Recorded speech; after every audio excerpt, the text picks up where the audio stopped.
first of all, man, congratulations on the win and the belt. Thank you so much. Thank you. On a card like this, you know, the notoriety this card's getting, how widespread it is, what's it like to not just fight on it, but to win on it? How does that feel?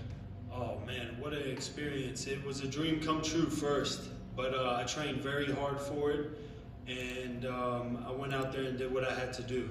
Even though it was weird without the fans and, you know, just, you know, this COVID thing is so messed up right now. So, you know, I just wanted to go out there and make a positive thing happen, and I did.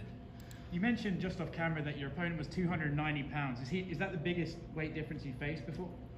You know what, I believe so. No, I think I've faced one guy. He was 3-1 though. This guy was 15-3, so he had more experience, and he's been with tougher competition. But there was one guy that I fought that was 3-1. He was almost like 310 pounds.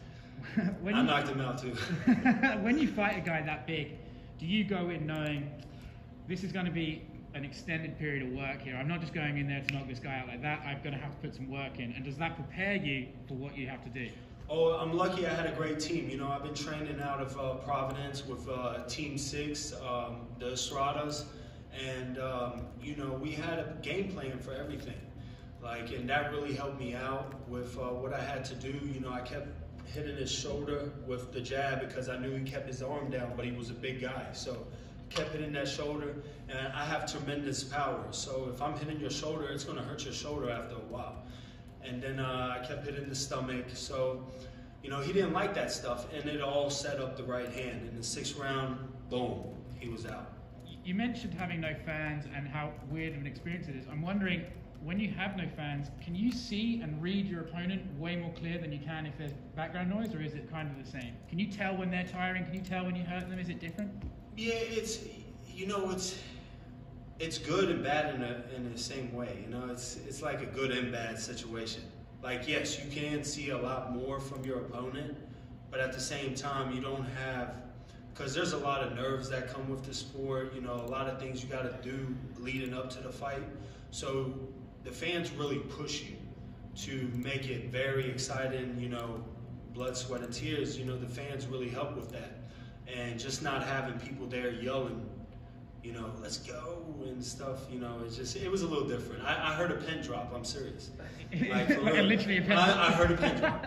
I was like, what? You know? It's probably the judges being so surprised. Yeah, right? And plus I haven't been in the ring for over a year. So it took me a little bit to get, you know, loose. But once I got loose, I got going. Is that something that plays, you know, you're in the ring, they're announcing your name, you're about to start, and do you say to yourself, like, man, I'm not feeling the adrenaline yet, I'm not ready to get going? Does it play on your mind? Yeah, it's weird, but, you know, I knew I was ready for anything that was going to come my way. And I was hoping he would actually press the fight more, so, because I had a plan for that, and it probably would have ended up, you know, the fight would have ended a lot quicker.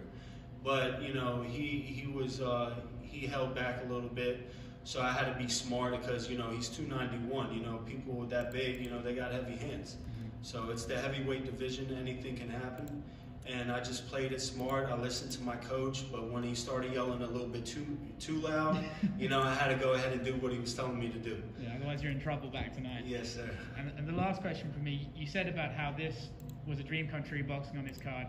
It's not the most standard of boxing cards, right? But still, the attention you're going to get is much bigger than probably a show in a small arena.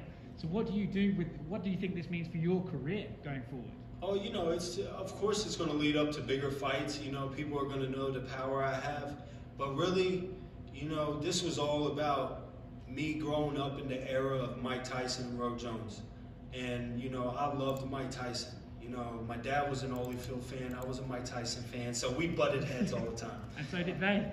Yeah, so, you know, I just knew, you know, just to be on the card with Mike Tyson was a dream come true. And I don't know, after you see the fight, you know, I was crying, you know, when I got the belt. And, you know, I don't cry like that, you know. So it was weird for me to be crying. So, yeah, it was just a dream come true. And it was under my guy, the guy that I grew up loving so much. You know, that's why I got into boxing, Mike Tyson, you know. And here I am. Congratulations, man. Thank you so much. Do you have any questions? I'm good. I think we're all good, brother. And I want to thank my family, my son, Luciano CUSAMANO, because he motivated me a lot. Team 6, the Estradas out of Providence. And what is it? Resorts World. Yes, I'll be out in Catskill, New York next week in World's Resorts. So if you want to come out there and come check me out, come see me. Awesome. Thank you, guys. Thank you. Thank you.